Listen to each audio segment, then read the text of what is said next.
this subject up because perhaps you have been accused. I know I have been accused of these things. What is it? By George? Are you assuming that you have been accused of? I have been accused of?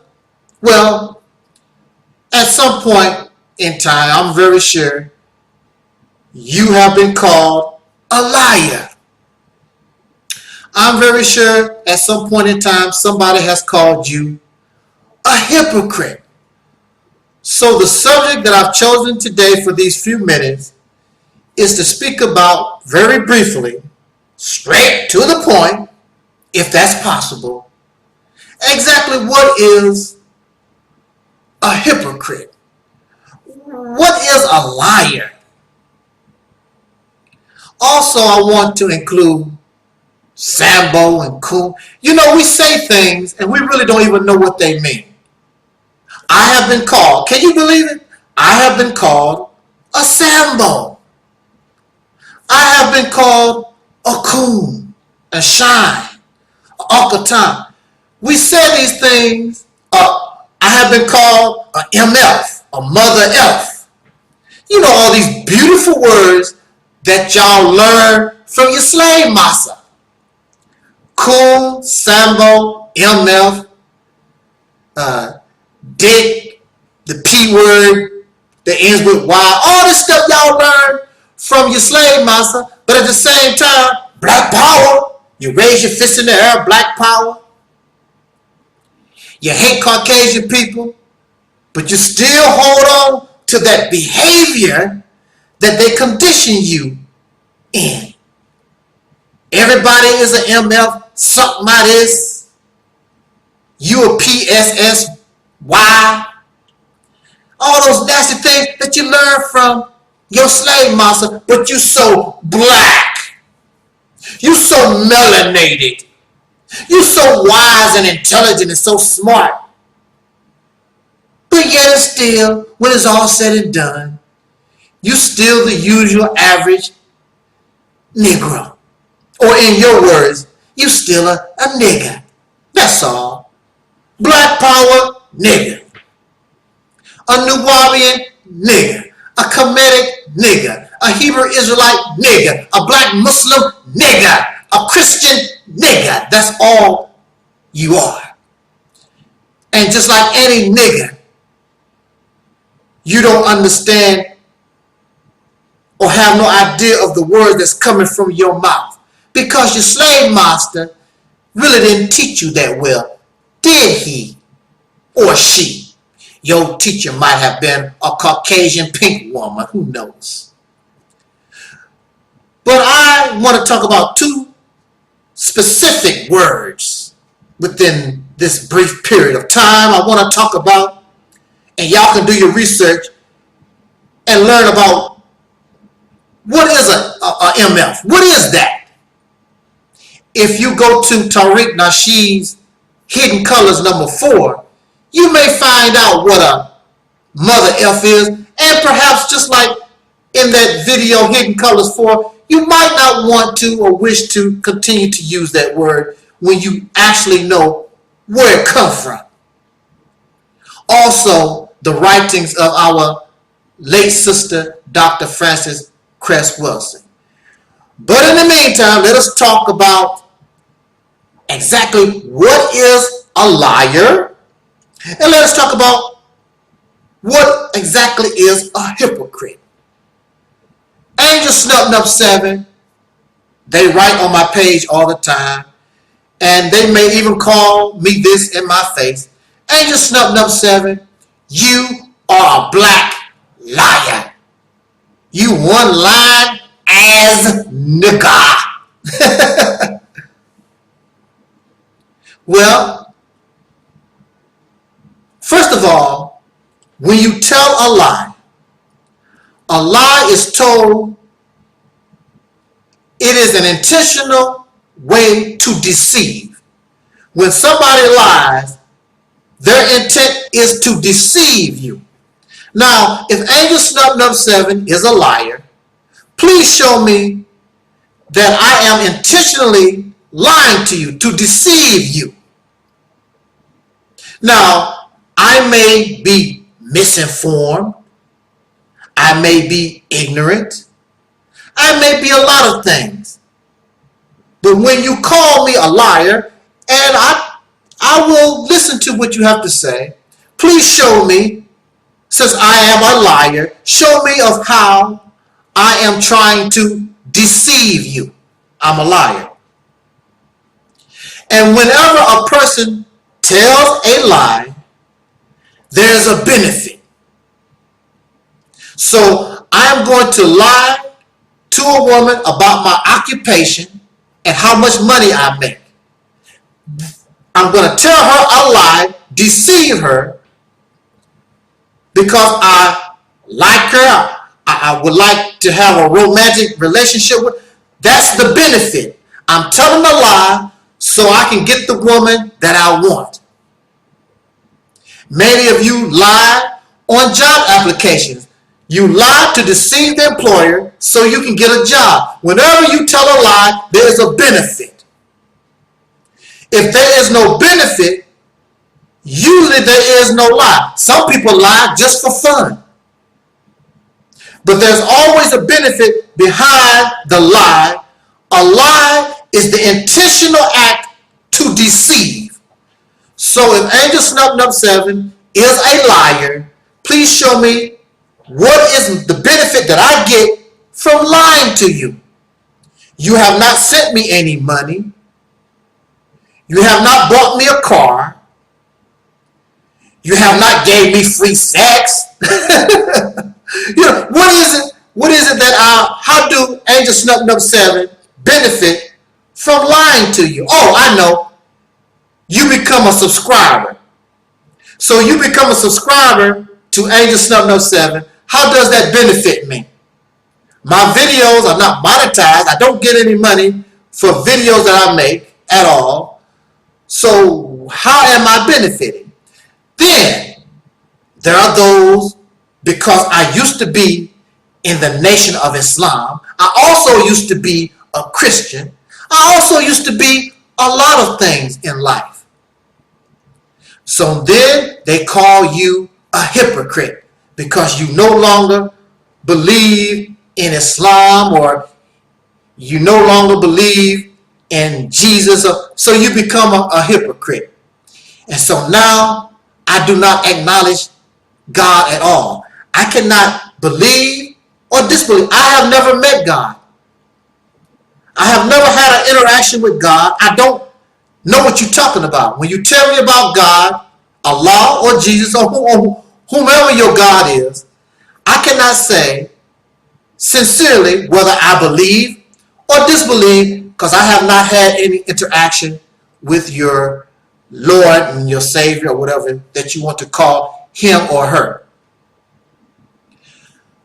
Hypocrite comes from a time when the female was not allowed to act on the stage. So a man would dress up like a woman and pretend to be a female on the stage. This was referred to as being a hypocrite, because a man was pretending to be something he was not. They always would say, for those who hate Malcolm X, they always called Malcolm X a hypocrite. Malcolm X was not a hypocrite because Malcolm left that organization, or he was tossed out. He was no longer in that organization. Hypocrites stay in your organization, they stay in your family, they stay in your house, pretending to be something they are not. And it's very difficult to catch a hypocrite because they are trying to be just like you. So how are you going to know whether that person is a hypocrite or not, pretending to be something they are not? They are very difficult to spot. Just because somebody who once believed no longer believes, that does not make them a hypocrite. That means they are a disbeliever they no longer believe. But that does not make them a hypocrite, because they are no longer, most of them have left your house. They are not trying to pretend like they believe what you're talking about. Do y'all understand? It's very simple. Do y'all understand? So stop using these terms and these words when you're using them out of context and you really don't understand what you're talking about. A hypocrite stays in your house. A hypocrite is among you. Malcolm X was not a hypocrite. He became a disbeliever, and not because he was insincere, but because of what was going on in the house. That's why he became a disbeliever, because what he thought he believed in was hypocritical, because it was pretending to be something it was not. So the real hypocrite really was the Nation of Islam. And you know what they always say, it takes one to know one. So if you're calling Malcolm X a hypocrite, I guess you should know, because you are one. You are the reason why he turned hypocrite, if that's the case. So, soul brothers and sisters, with that said and done, I hope that if we want to continue to be childish and name call, at least name call people and use the words in the correct manner they should be used. If you want to call Malcolm a hypocrite, which you can't, just call him the great disbeliever.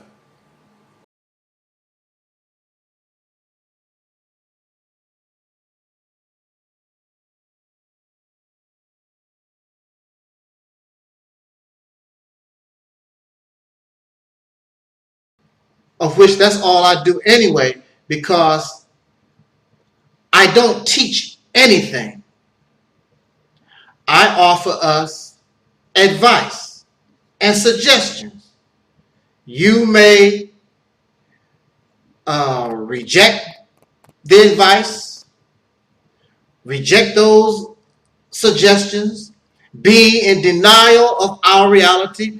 That's your choice. But as in any choice, there's a consequence for the actions that we make. And clearly, for the last at least 50 years, the choices that we have been making, clearly something is wrong. And clearly the choices that we have been making as a so-called people in the wilderness of North America, in this place called the United States of America, going on 500 years, and these who are the descendants of slaves born in America, we are still crying. We are still trying to overcome. We are still asking a people who don't view us as men and women, I'm a man. Our lives matter. Clearly, the actions that you have been taking is not working and has not worked, because you're still complaining about something that is going on 500 years old. You pass the same crap down to your children, and then you teach your children that what you was doing was the right way. And because they love you and don't know any better, they continue your loser way of life. So you are still overcoming. You're still waiting on God. All these things, you're still waiting on economics and the vote, politics, education, integration, interracial relationships, and all the other things that y'all adore, none of it is solving your problem. But yet and still, you can easily reject advice. You can easily reject suggestion. You can easily be in denial of reality. And as long as you do that, for the next 500 years, if you are around, you will be doing the same thing. It is insanity to believe you can continue to do the same exact thing and expect a different result. But clearly, the so-called Negro in America, you are used to it. And clearly, your condition must not hurt you as bad as you claim. Clearly, you are not as oppressed, and you're not hurting as you want folks to believe. So enjoy your suffering. Be happy that your future generations will suffer. And that is why the world does not listen and take what you talk about very serious. Because it's apparent that you must enjoy pain and suffering and dying, going to funerals, being discriminated against, murdered outright in the streets of this nation. You must find some type of joy in that, because you keep doing the same thing and you see that that same thing does not solve your dilemma. I was just watching a video by Dr. Khalid Muhammad. May the ancestors be pleased with the works and the actions of this brother, of whom he dedicated his life to a struggle in hopes that he could help uplift a people up out of such a horrid condition that clearly they enjoy. I did not know Khalid Muhammad, but I did meet him when he was Brother Harold X. He was the minister at Temple number 27 in Los Angeles. I never had an opportunity to really speak to him. I really did not know who he was. Next time I see Brother Harold, he's Khalid Muhammad, and he's the national representative for Louis Farrakhan. But regardless, in a speech that he made at Unity Hall, I believe, y'all can look it up, Unity Hall, it was on C-SPAN, and his topic was not the Holocaust, but the Black Holocaust. And in that speech, this bald black man, I want y'all to compare me now, because I'm bald too. I'm a black man. Well, actually, I'm your soul brother, number one. I don't like that word, black. I'm not going to get caught up in the racist racism. But this handsome and dynamic, powerful soul brother with no fear, in his speech, this is what he said. I want to make my point. He said in this speech that he supported Colin Ferguson. Many of you don't know who Colin Ferguson is or was. I don't know if that brother has passed or whatever. But one day he just got sick of Caucasian people and went on the New York subway train and just shot about 8 or 9. And Khalid Muhammad had the nerve to stand before the world on C-SPAN and say that he supported and was happy about what Colin Ferguson done.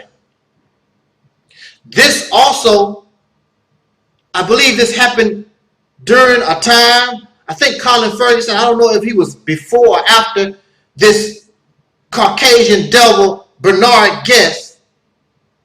Look these cases up. Colin Ferguson, Bernard Guest. I think that's the cracker name, Guest. He shot a bunch of young black teenagers on the subway train, claiming they was trying to rob him or whatever. It's all right for Bernard Guest. He was made a hero. It's all right for this devil to shoot young black children on the subway train, but then when Colin Ferguson shot all these Caucasian people on the subway train, all of a sudden they had a different attitude. But it's not. So you mean to tell me because these people had pink skin, they did not deserve, or they were more innocent to be shot up on the subway train? And you want to make a villain out of Colin Ferguson, but yet and still you make a hero out of Bernard Guest? Oh, well, forget it. See, I don't listen to. Why are we listening to the enemy? You know they don't give a damn about dark-skinned people. But to make a long story short, this man, Khalid Muhammad, said outright he supported Colin Ferguson. And my point is, you have two dark-skinned men who just killed police officers. Mind you, police officers have just killed black folks across this nation. And so this was their way to retaliate. Well, those police officers was innocent. So was the victims that the police officers murdered. May we never forget Sandra Bland and the rest of our fallen people murdered by pigs. Many of you claim that you support and you admire Khalid Muhammad, but you can't be like a Khalid Muhammad because Khalid Muhammad outright told the world, I support Colin Ferguson. Here you are in 2016 and you have dark-skinned men who basically retaliated because they were hurt due to our being hurt, and you stay silent.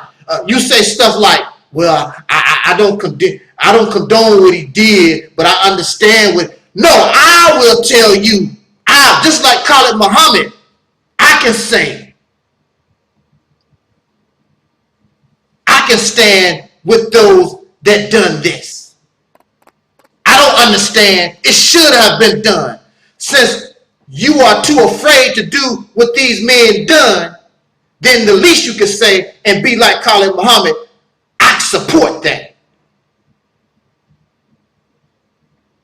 How long are you going to sit back and be a little punk and a little sissy and let people pee all over us and urinate and defecate? And then you wonder why black women and children don't respect black men, because you're a bunch of punks and sissies and cowards waiting on economics. We shall overcome education and all this other stuff that clearly does not work. Khalid Muhammad was a brave man. Y'all a bunch of cowards. When the option that these guys put on the table must be put on the table. We have no choice. We have no choice. But you support Khalid Muhammad and you scared as hell. I don't understand it. You got Khalid Muhammad's picture all over your Facebook page and like all the Khalid Muhammad. Just a bunch of fakes.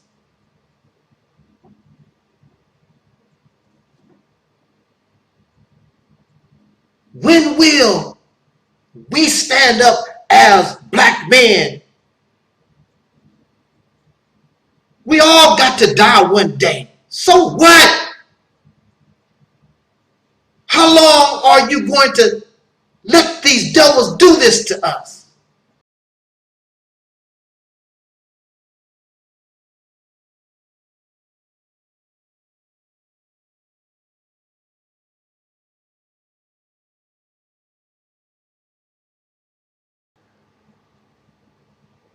You know something, soul brothers and sisters? One of the greatest tools that have been used against dark-skinned people, especially these who are the descendants of slaves born in America having dark skin, one of the greatest tools that have been used and is still being used to keep us in line, to keep, as they say from the past, keep them Negroids in their place. One tool used to do that is use the tool of fear. Use the tool of death and punishment. For some reason, dark-skinned people, and y'all can talk all that melanin stuff all that you want. Matter of fact, it is possible that melanin exacerbates the fear of death and suffering and pain. It's possible if we want to find explanations for these things. We have been ruled and we have been controlled through fear. Fear of punishment, fear of pain, the fear of death. Now, the descendant of slaves born in America, we having dark skin, and I must put emphasis on having dark skin because you have a bunch of Caucasian pink people who claim they were slaves also. So I'm not including them with us. You do your own thing. Which they were not slaves. It was indentured servitude. They were treated very harshly, almost like slavery, but it was not like institutional slavery that the dark-skinned slave suffered under, going on now 500 years. This slavery, this domestication of a dark-skinned people, a lost people, because we don't really know where we come from. The enemy knows, but then they're not going to tell because it's an advantage to keep you fussing and fighting and confused over who you are, and the DNA company making all this money because you have this curiosity about who you are. So it's an advantage to them not to really tell you who you are. Even so, we are a very strange people. We fear death. We fear punishment. We fear sacrifice and suffering. We fear that what we need to do in order to truly change our condition.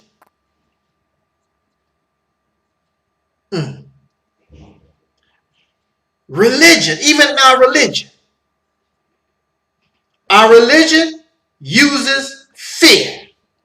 The fear of death, the fear of eternal damnation, the fear of punishment to keep us in line.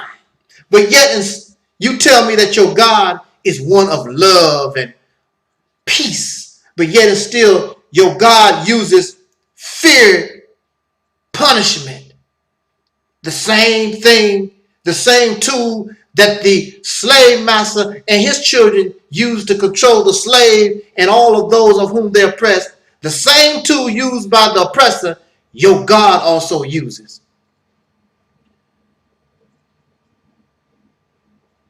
And we have this fear of death. I understand that you want to see your grandchildren. I understand that you want to, this is life. This is all that we know.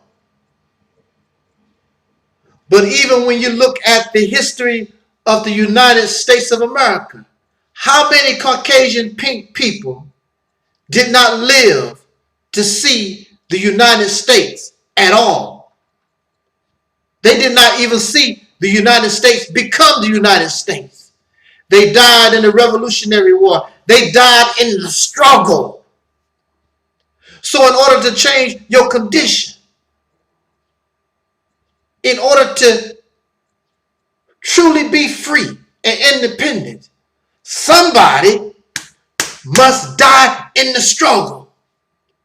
And if you don't wish to die in the struggle, that means you have guaranteed that your generations behind you will suffer and continue to live the same type of life that you complain about.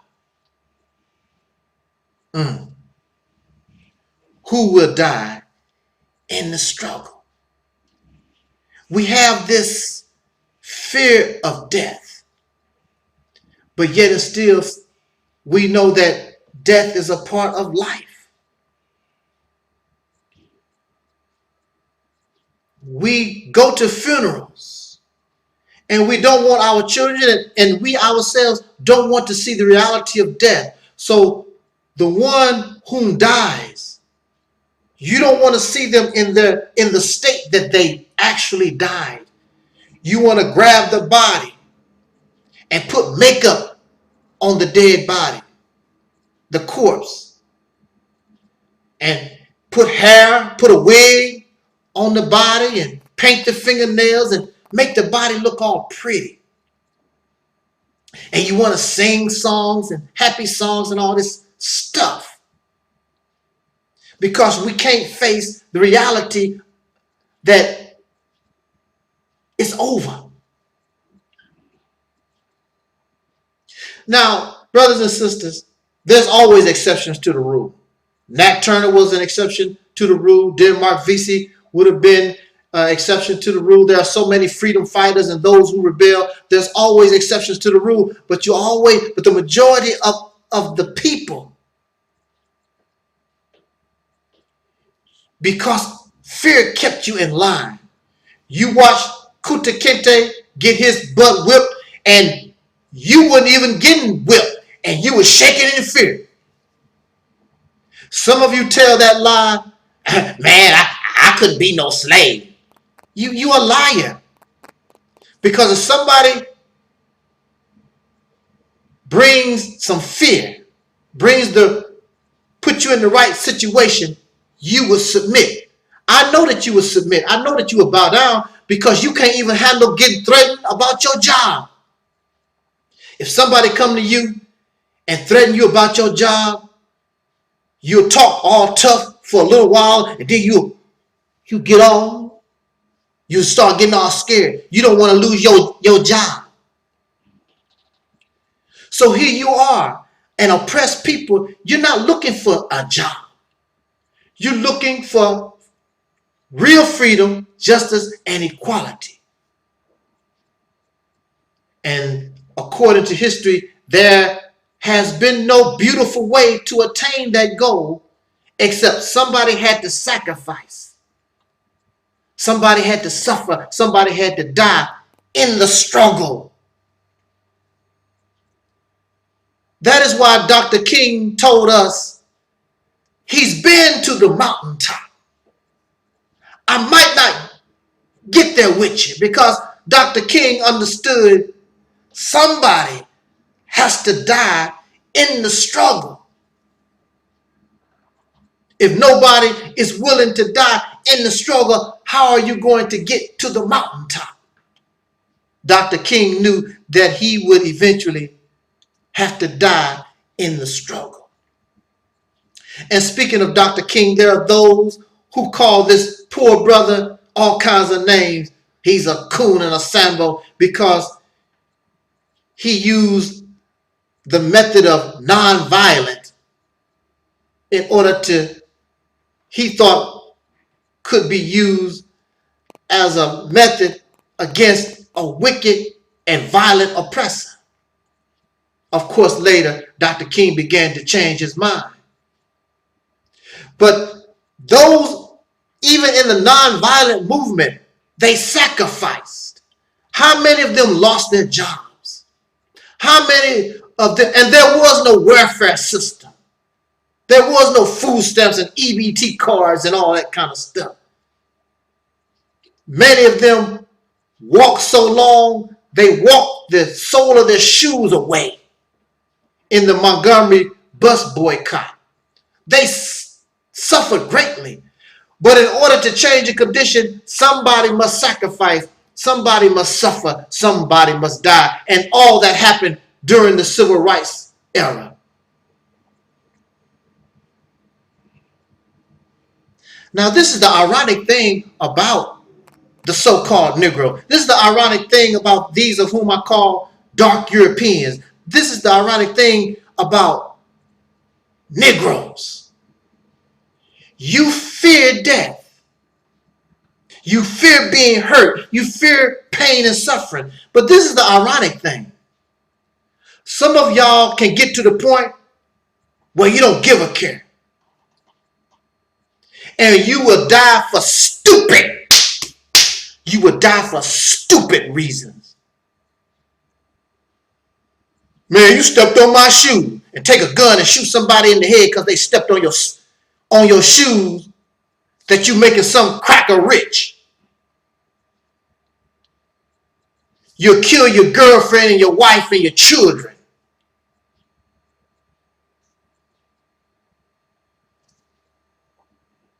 You die for drugs and alcohol.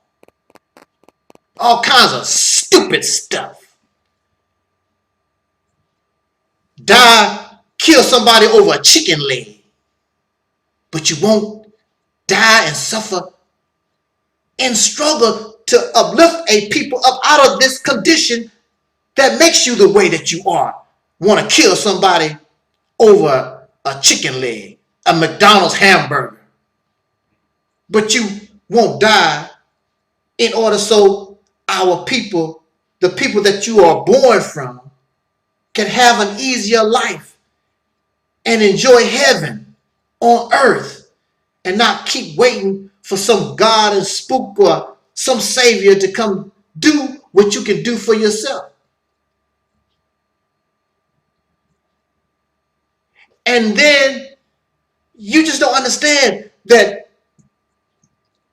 you will become part of the greatest people that have ever been produced on this planet to change this condition that we find ourselves in. But if you're not willing to struggle, if you're not willing to sacrifice, suffer and die, and the reason why you can't do that is because you're comfortable. You know, you have a decent job, decent car, you live sort of well. You don't want to give these things up.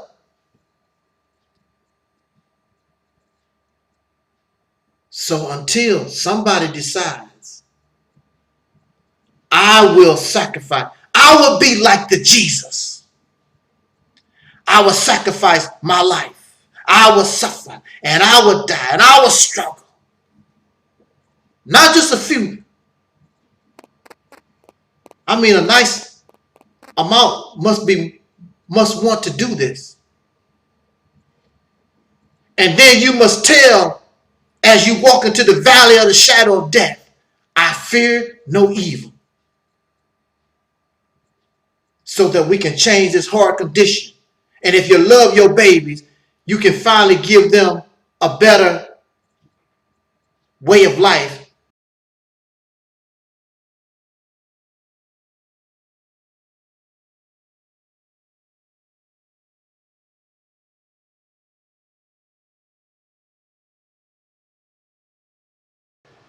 I know you have heard this over and over again, and sometimes we need to hear something over and over again in order to get something accomplished. Brothers and sisters, soul brothers and sisters, I remind us that I am also soul brother number one. You can be black, but I am from that of soul. See, that's another thing. Let us stop tripping off our differences. Let us unite upon our similarities and that which we have in common.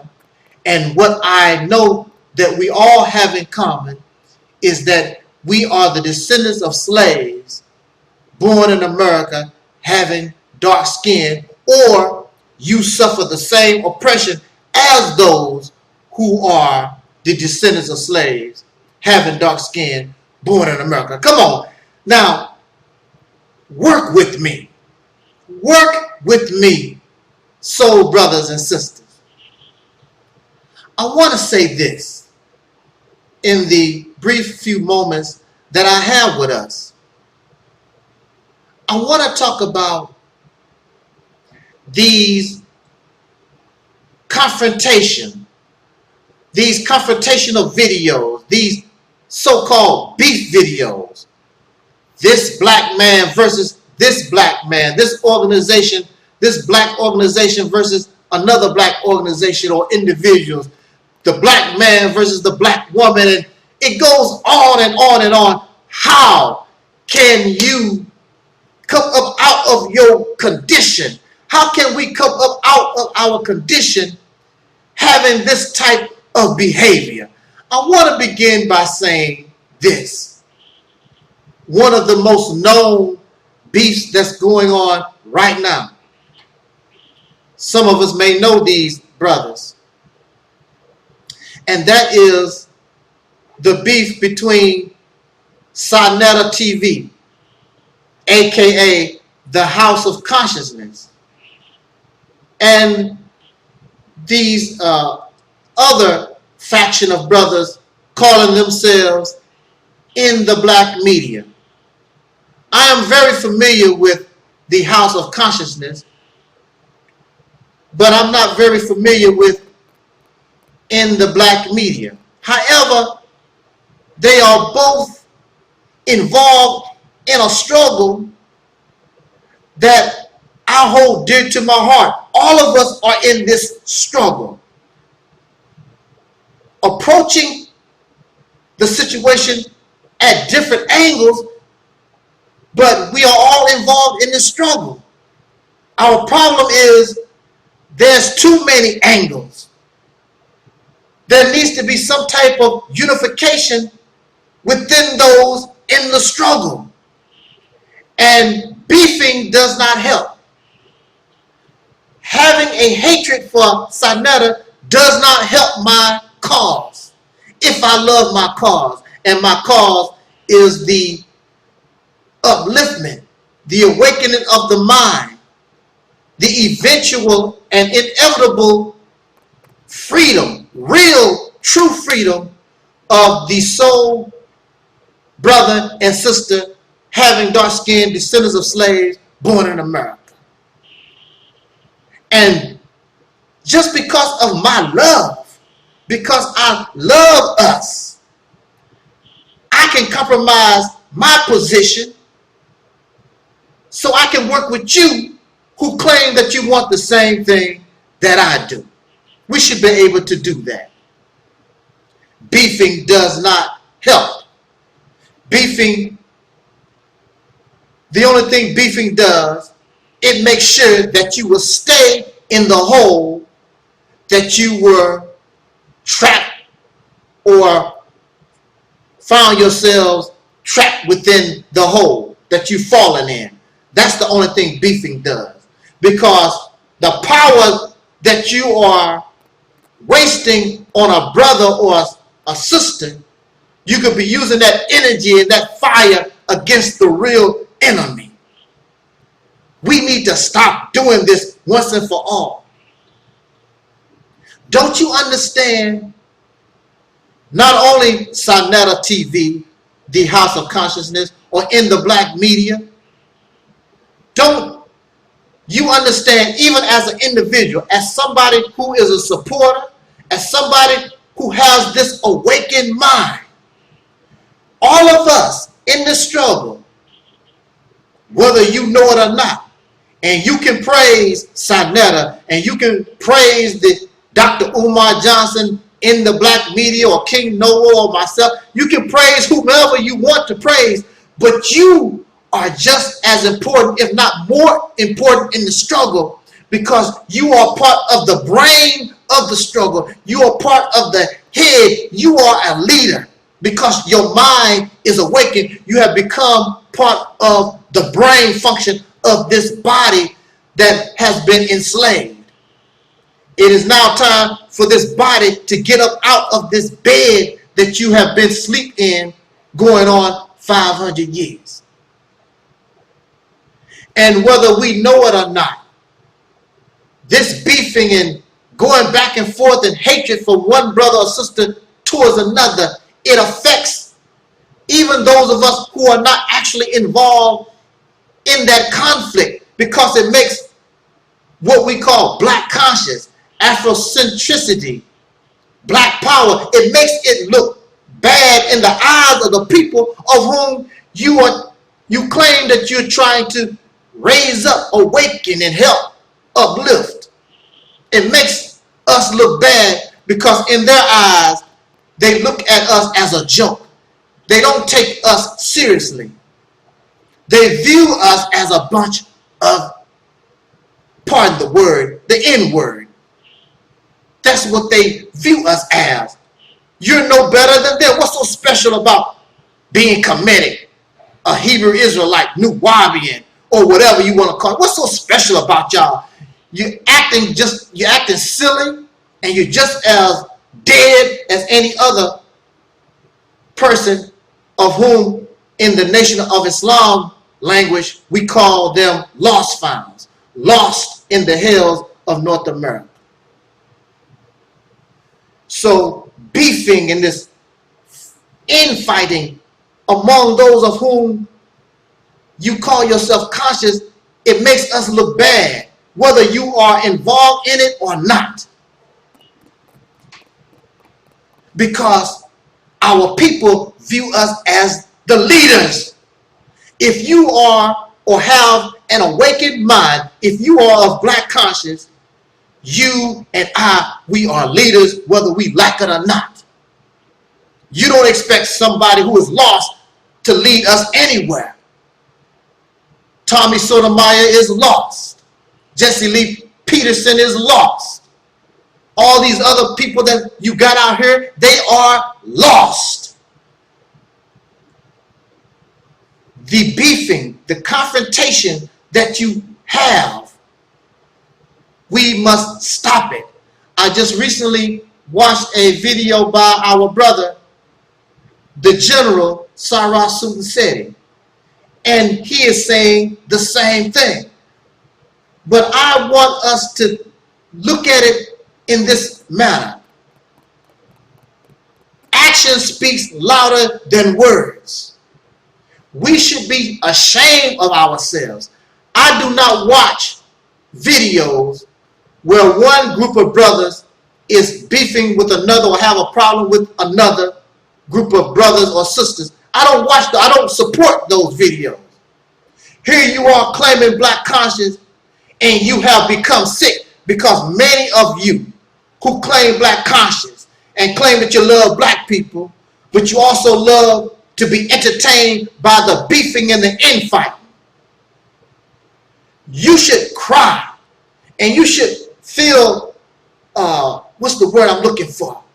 But you should not like watching Sonetta having a problem with Dr. Umar Johnson, or in the black media has a problem with Brother Polite, or somebody has a problem with the red pill or Ali Muhammad. We should not want these things. We should be a united family regardless to what house you live in. Because whether you like it or not, we are all that we got. Our people are looking at us for that guidance, whether they tell you or not. Watch history. Many of you claim that you are students of history. Look how the people rallied. They did not have to be part of the Black Panthers. They did not have to be part of the Nation of Islam or the UNIA or any of these organizations. But when you begin to do things and the people see that you love them and you're willing to die and sacrifice and suffer for them, they start coming out and they will support you. I know that it's popular to blame the racist Caucasian people, the FBI, COINTELPRO, and CIA for the breaking up of the Nation of Islam and the breaking up of the Black Panther Party and so forth. But when you really look at it, these devils cannot stop you. They can't stop us. When you really study it, the Nation of Islam destroyed itself. The Black Panther Party destroyed itself. Marcus Garvey made certain actions and he got himself caught up. And the devils, the only thing the devils did was take advantage of your mistake. They took advantage of the infighting. Don't be shocked that Google does not have troll accounts that go to In the Black Media or go to the House of Conscience and they instigate these feuds, leaving these comments. We don't know who these faceless things on these videos making comments. We don't know who they are.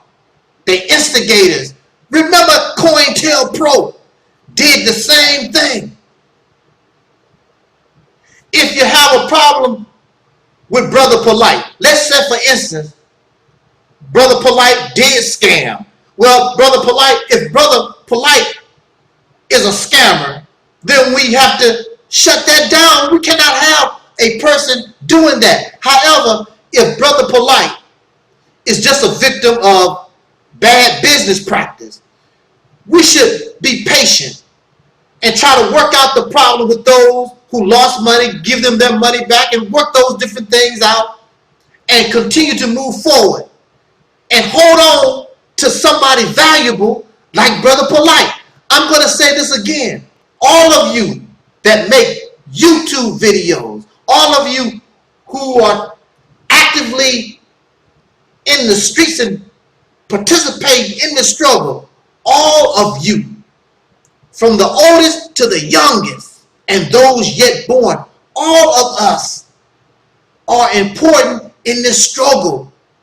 We cannot be wasting. We don't have that much energy as is. Look at this, brothers, soul brothers and sisters. Come on now, look at this. There are from 30 to 70 million so-called black people in this nation. 30 to 70 million. How many of us are actually participating in the activity of the awakening of the mind, the upliftment, and fighting for the true freedom, justice, and equality of these who are the descendants of slaves, having dark skin, born in America? 1 million at the max? Compared, so if 1 million is actually working within this dynamic to try to create a better condition for an oppressed people, what are the other some 69 million doing? What are they doing? So we are all that we got. You're limited in your resources. You're limited in your manpower. You're limited in your sister power. Why are you wasting your energy, your time, and your money on each other when you should be cracking the whip on the enemy? Using your fist, not to punch Sinetta in the face, punch the enemy in the face. I don't have time. I could be involved in a beef with somebody, and I know my subscription will climb very, very high. I'm not interested in that. I'm not here for entertainment. Now, of course, if many of you, that's really what your purpose is, these words fall on deaf ears. And I don't know why the people are supporting this unless you are that way also. So, if this is the case, then I'm just surrounded by a bunch of fakes anyway. There are only two people in this world and among us. Either you're real or you're fake. We should not be instigating. We should be making comments to resolve differences, to resolve conflict. I know at one time I was trying to trying to resolve conflict between brothers beefing, and then both of them will turn around and jump on me. Well, that's just the chance that you have to take. Because the bottom line is that we need to unify. You keep saying it, but you won't do it. You keep talking about unity, but you won't do it. You keep talking about, I love my brother, I love my sister, but your actions don't show that you really mean it. Instigating beefs show that you are fake. And the people, the masses of our people, the other 69 million, not going to follow you. They'll give you a few dollars, chump change, make you happy.